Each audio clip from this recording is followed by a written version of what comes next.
April 25, 2024. Nagtungo sa isang hotel sa Maynila si alias Bella, isang freelance massage therapist.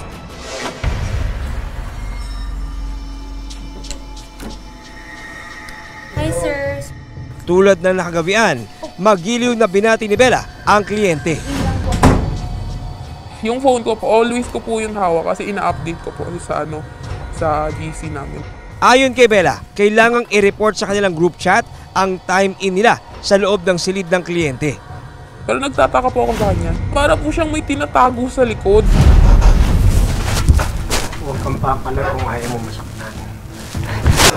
Bitawan mo ako! Huwag ka naman pumalag eh. Huwag kang papalag.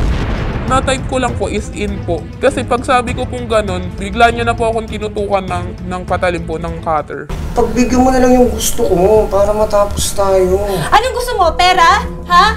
Meron ako pera! Kung pera lang naman gusto mo eh! Ano ba? Kulit naman oh! Palag ka pa eh. Gusto mo masaktan eh. Dahil sa takot, walang nagawa si Bella kung hindi sundin ang lalaki. Natatakot na po ako, na-trauma po ako na may posibilidad po talaga na baka patayin niya nga po ako.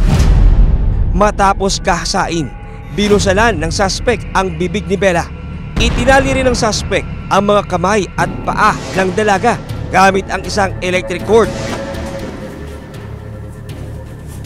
Tinignan niya na po yung bag tapos yung mga wallet ko. Kinalkal niya, wala po talaga akong pera. 400 plus lang po yung pera ko. 400 lang yung pera mo. Abunado pa ako sa'yo. Sabi niya, wala ka ba talagang pera? Sabi ko, wala po sir. Tapos sinabihan niya pa po ako ng linti ka. Wala ka palang pera. Sabi niya, nag-abono pa daw po siya.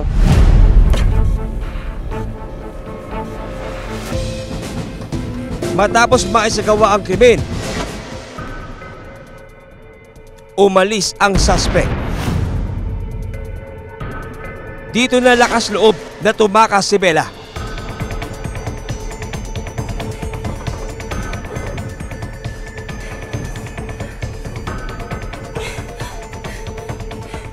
Pilit niyang binuksan ang kwarto.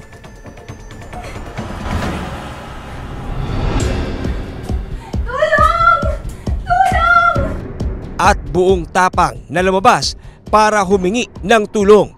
Nakuhanan pa ng closed circuit television o CCTV ang paghingi ng tulong ni Bella.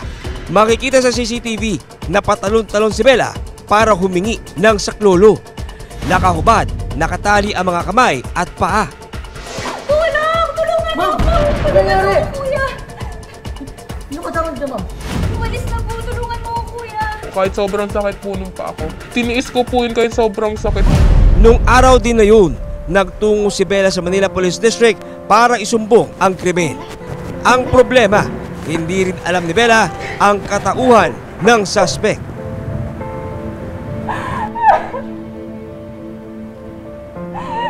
Bakit ako, Pearl? Binaboy niya ako, Pearl! Bakit ako? Pero matatanda ang isang buwan na ang nakalilipas, nag-report si Lynn sa Antipolo City Police tungkol sa parehong insidente. Ang alam ko lang ho yung mukha niya.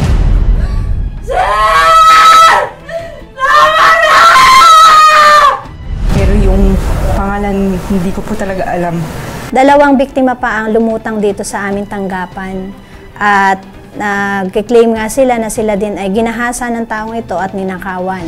Humingi po ako ng tulong sa aming mga intel operatives at sa iba pang mga kasamahan namin para makilala ang taong gumawa nito sa kanya sapagkat dun sa CCTV footage na nakuha namin, siya po ay naka-bull cap, naka-face mask at naka-jacket.